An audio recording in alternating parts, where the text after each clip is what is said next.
Welcome to Biztech's Technology Show, the show where we feature tech companies operating across the Asia-Pacific region, talking about their solutions and how they make a difference to their customers' businesses. Today, we speak to Denise Miura, Vice President Asia-Pacific in Japan at Medallia. Now, Medallia is an American customer and employee experience management company based in San Francisco, California. Now, Medallia provides software as a service, customer experience management, and employee experience management software. Now, Denise, welcome to the show. Thank you. Great to be here, Brian. Now, Denise, for a start, could you just give us an overview of Medallia and its history? Sure. Medallia started out in the US and I would say quickly expanded into Europe and now one of the key experience management platforms across all verticals, technology, media, telco, hospitality, financial services, automotive, and retail. You know, in Asia, by 2025, 50% of the population will comprise millennials and Gen Zs, i.e. half the customers here will have spent a significant portion of their lives with the internet and smartphones. So we're seeing a lot of opportunities, and that's why we've been investing across APAC, expanding from originally a single market for the last 5 to 7 years in Australia, into New Zealand, ASEAN, Korea, and Japan. And within this region, our fastest growth has been in key industries like telco, financial services, and retail. Okay, now I want to go back to a little bit of a 101. And could you tell us a little bit about what experience management is all about and what role does Medallia play? Sure. Experience management is about how a company takes control of its interactions with its customers and its employees with a view to improve those interactions from their perspective. This is done across all the different touch points and across the entire journey that they have with an organization. And at the end of the day, it's all about building trust with your stakeholders. So how does an organization go about building that trust? You know, from our perspective, the best companies in the world make experiences feel fast and frictionless. And the way they do that is to enable customers and employees to interact with them wherever and however they want. Of course, this then creates an explosion of data and signals coming from different sources and residing in different places. And so the challenge becomes, how do you make use of this massive amount of data and signals to create experiences that customers and employees want? So, you know, again, from Medallia's point of view, the organizations often struggle with the same three things. One, an incomplete view of the data. Two, focus on the wrong things or a lack of understanding about how to prioritize. Or finally, three, simply acting too late. So at Medallia, we challenge the status quo by embracing a new active experience approach, which means real-time, operational customer experience management that drives systemic change, and that's the key.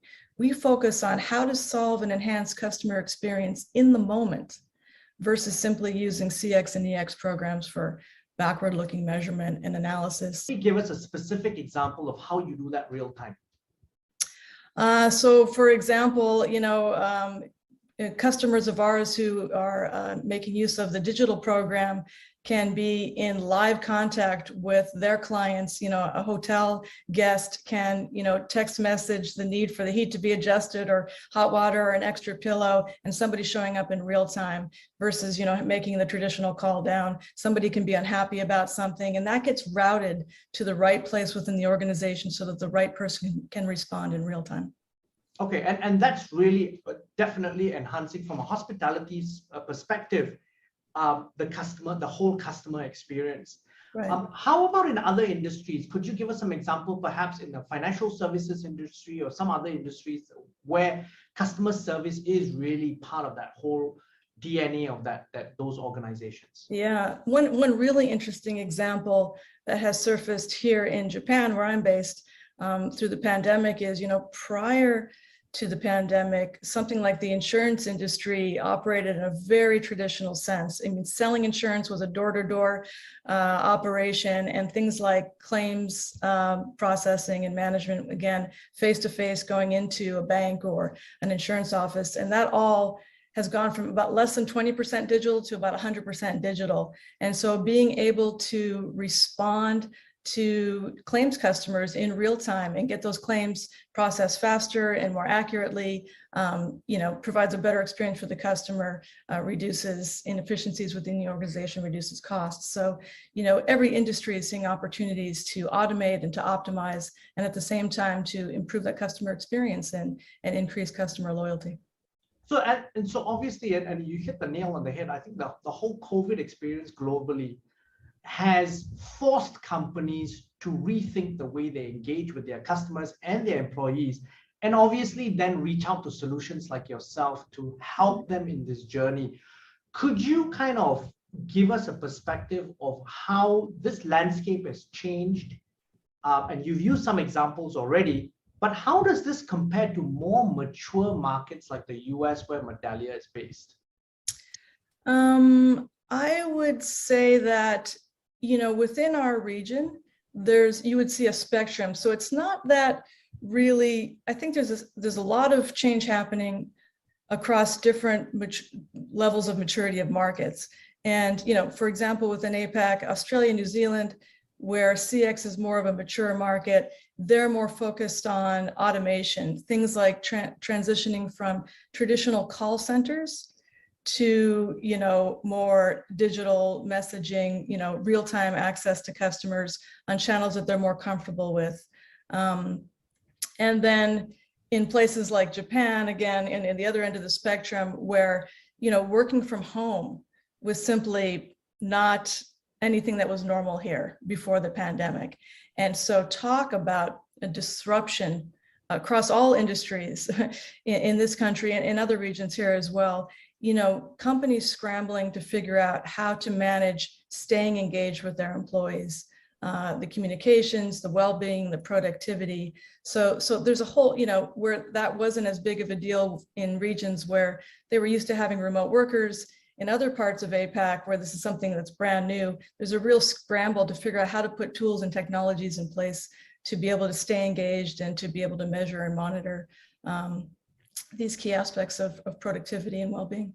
So Denise, I want to zoom in on what you just said, Japan, because one of the social impediments of working from home is the fact that homes tend to be smaller in Japan compared to some other parts of APAC.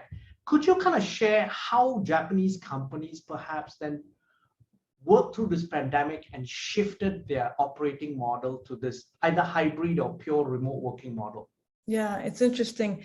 Those kinds of cultural specific barriers kind of, I would say, impeded digital transformation in countries like Japan prior to the pandemic. There was a real resistance. There's a lot of privacy. The difference between home life and work life couldn't have been more stark prior to the pandemic.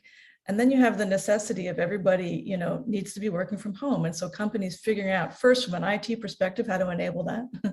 And then culturally though, it's been amazing to watch the shift in people getting just more tolerant and more comfortable with dogs and children in the background and Amazon guys ringing doorbells and kind of working through, and the impact it's had on society, and especially I would say the younger workers and their expectations for flexibility in the workplace is astounding. Prior to the pandemic, my last company, I was always advocating for more and more office space and more comforts for the office, for the team, and they demanded it and they expected it. And, I wouldn't be able to build a team here or in other places in Asia without having that big footprint. And recently, now we're coming out of the pandemic. And so the team, Medallia has grown during the pandemic. So office spaces that we occupied prior to the pandemic aren't big enough to hold our teams now. And so just trying to take a survey and get an understanding of the preferences of our employees now coming out of the pandemic. And even here in Japan, I was shocked. They're like, we only want to come in some of the time, team meetings or anytime we need a whiteboard or, but we want to be able to work from home when we want. And I was shocked, and it means that they're more comfortable operating in that space and that they don't feel like it'll be a disadvantage in talking to clients and partners in that capacity or in that context So that's just been amazing. And I see, just a huge jump forward in digital transformation here because of it. And also, so Denise, we're talking about an issue which perhaps is de-emphasized traditionally, but now has moved up the importance level, which is about employee experience. Yeah. So are you seeing, because you offer employee experience solutions, are you seeing a greater take-up and of these solutions simply because of the pandemic? Yeah, definitely. I mean, even without the pandemic, in Asia, mental health is a prevalent health problem. And I would say it's exacerbated by the pandemic, certainly, which has brought on new challenges, but it's kind of, worsening the psychological toll. And on top of that, we've talked about social norms. There's here in Asia, there's still a social stigma attached to speaking up about one's mental health issues.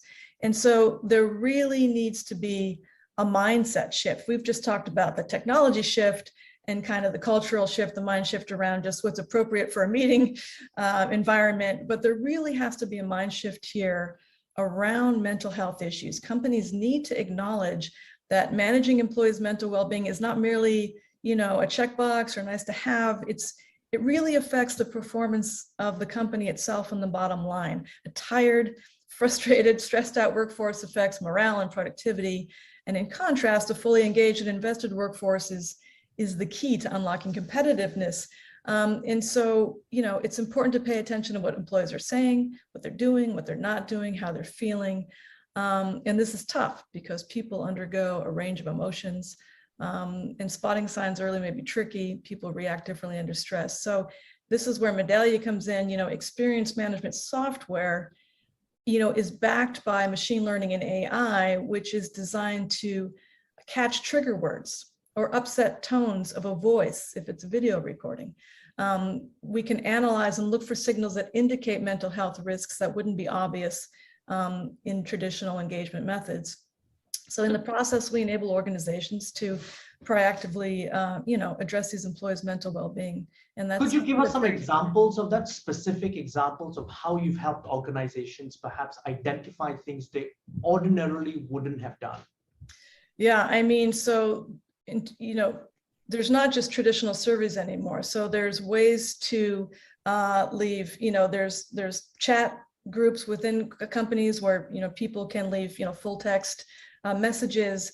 You can capture video and share information that way. And companies can go out actually on their brand digital websites and catch input from employees.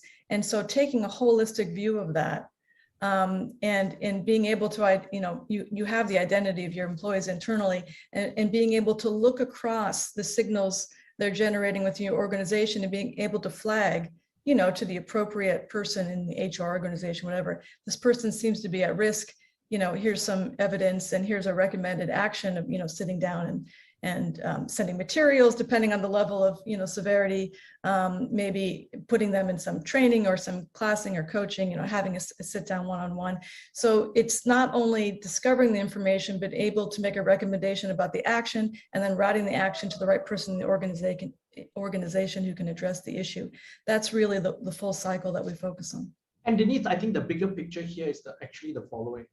What your tools like yours enable the company to do is, it's really early warning signs, yes, flagging it, and having the other tools around it to then deal with the issues in terms of escalation, so that all this is all impacting the bottom line and employee well-being long term.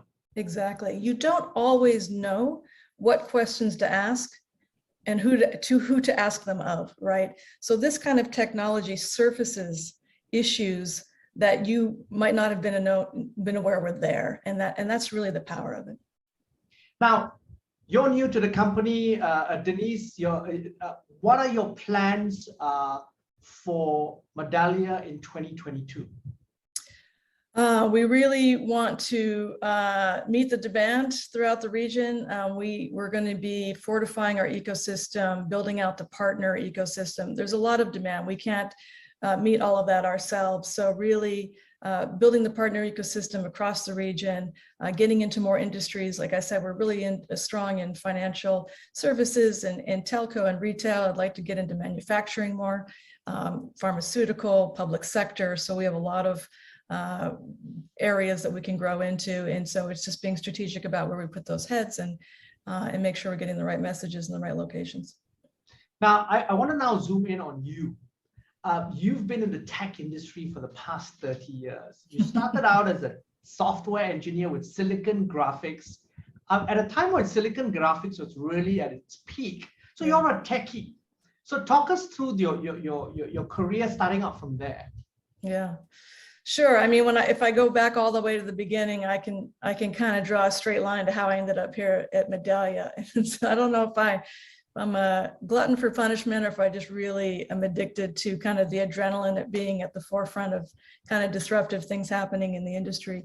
You know, at Silicon Graphics, I'm straight out of college, right? So I went to school in the 80s and I was an engineer, went to Carnegie Mellon. Everybody ended up in Silicon Valley out of Carnegie Mellon if you graduated at that time.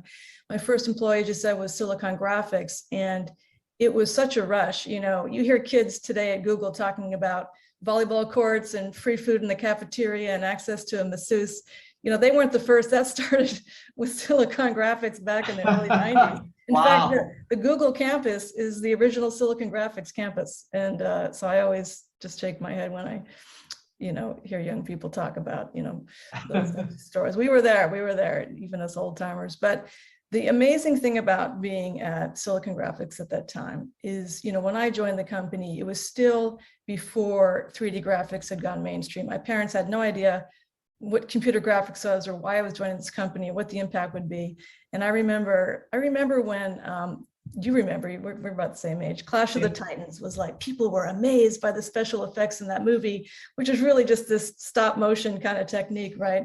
Yeah. And I remember being at SGI when Jurassic Park came out and just the collective societal gasp at what they were looking at on the screen and how much pride we felt in that. And that was just, I loved being part of an unknown and then having that thing go mainstream and really just have such a huge impact on the way the regular real world works, right? And so that was fun.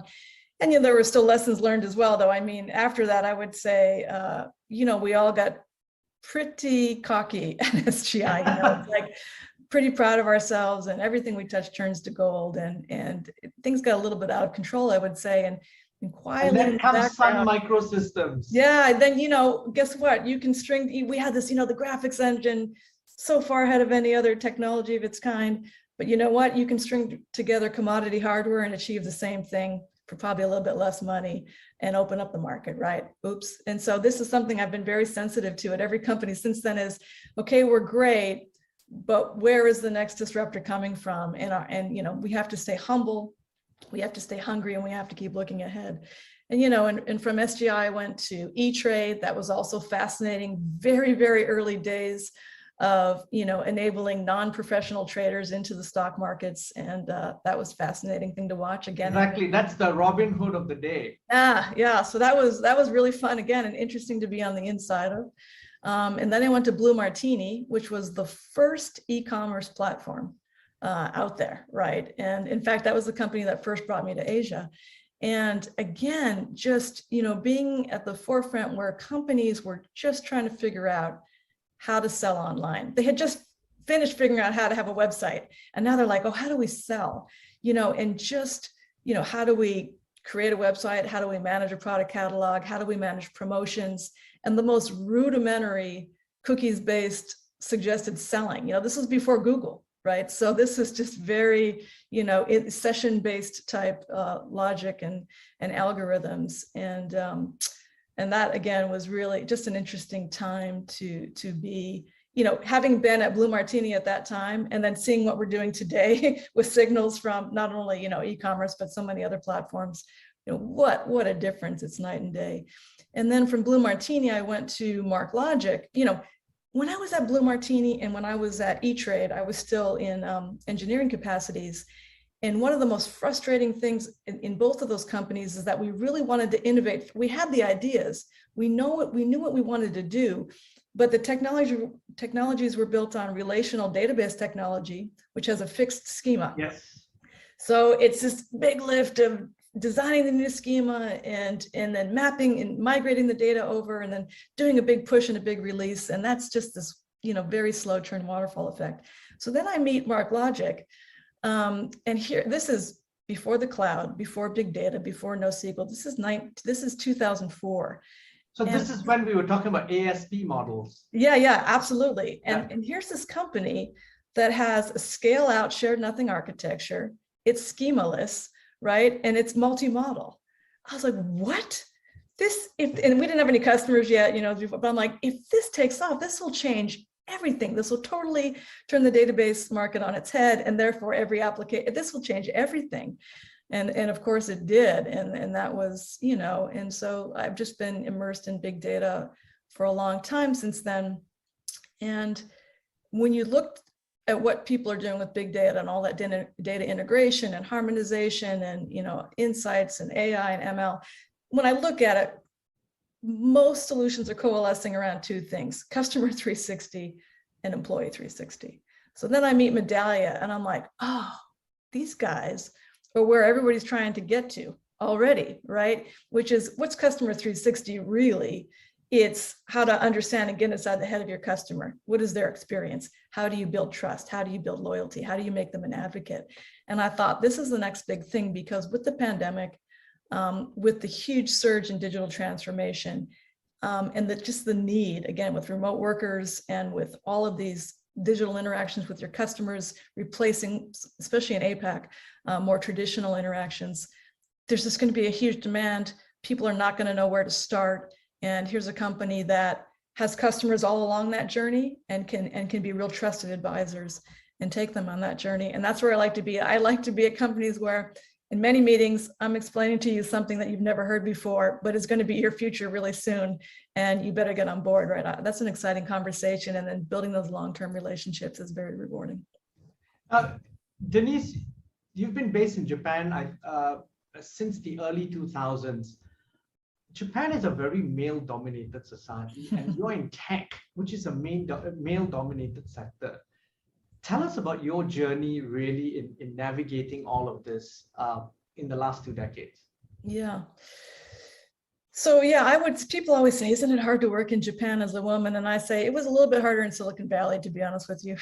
There was, but when people ask for advice, when young women, when I talk to them and ask for advice, I always say, don't overthink it, the fact that you're a woman. If you find technologies and companies and, practices which interest you, which you're passionate about, the rest of it kind of works out. If you work hard, if you act with integrity, if you're proactive about thinking of ways to contribute without being asked, and if you're kind, if you treat others well, it all kind of works out. And, good people, talented people, hardworking people in the end rise to the top, regardless of your gender or your background, in my experience. And it's gotten better, certainly over the 30 years than it was in the beginning. There's a lot more diversity now. But if you just focus on the work and what you bring to it, I feel like good things happen. That's not to say that you don't suffer indignities along the way. I have been over the years, overlooked. So no one has asked you to make tea in Japan. No one's asked you to make tea, but I have been, at times dismissed or perhaps underestimated, overlooked. But those have always been temporary things. And if you just kind of keep your head down and speak, advocate for yourself, don't be shy, don't feel less than or other than, you have to have confidence. That's a key. But there's other things I've learned, that I have to smile a little bit more than my male colleagues. I have to have a more even temperament. I have to suppress frustrations better. But what I always say is but those are good qualities to have as a leader anyway. These are good skills to hone. These are good muscles to flex. So I think there's, you can have a glass half full, glass half empty view of it, but the things that we have to do to kind of get through the landscape really do make us better leaders, I think, in the end. And the other thing is I've learned to seek out organizations which value diversity. Obviously, I've really been happy with all of the choices I've made from that lens. Every company we just talked about was really, in my opinion, really embraced diversity and supporting women and people of all different ethnic backgrounds. And that's been, I think I've had a very good career. I've been very happy. My work life has always been very rewarding. And I think it's because I've chosen companies who thought that way. And Medallia has been no exception. And if anything, they are the best, because I walk in and, they should be, right? So they're using their own employee experience tools very effectively. So it's very obvious how not only the corporate values, but even the regional employee values are really surfaced and reflected in things like global and regional policies. And that's a level I've never seen before. And just the number of female leaders in this company and the diversity on my team here in APAC and in my colleagues in Europe and in the US as well is really on a different level. And I hope that's what the ultimate impact of experience management technology is to really enable a path so we do reflect the values of our company and our employees, and that we in the end create just a more empathetic world, more empathetic companies, industries, government agencies, who are more finely tuned on the well-being and the positive experience of their constituents or employees or customers, what have you. I think that's, just going to make everything better all the way around. Now, Denise, it's been a fascinating conversation, very informative as well. But before we leave, any final thoughts you'd like to share with us? I just hope that companies really embrace the opportunity here. I know that the pandemic has its challenges, but with any disruptive event, there's opportunities in addition to challenges. And I think the opportunity here is to rethink work-life balance, to rethink how we engage with customers, how we make their experience more positive, how do we build long-term relationships with them, and how does that all contribute to society as a whole, right? How are we just making everything, ensuring that all ships rise together and take on some of the bigger societal challenges that we're facing right now. I think this particular industry and technology can really contribute to that. And I hope people see it that way. I hope companies, leaders within companies really embrace the moment and the opportunity and shift to this kind of focus, this new mindset on what's best for customers and employees. Now, Denise, thank you very much for taking your time to be on the show. Thank you, Brian. It's been my pleasure. Now, I'm Brian Fernandez, and we've been speaking to Denise Miura, the Vice President, Asia Pacific and Japan at Medallia, on Biztech's Technology Show. This video and podcast will be on our various social media platforms, as well as our website, www.biztech.asia. Please like and subscribe to our various platforms. Thank you very much for tuning in.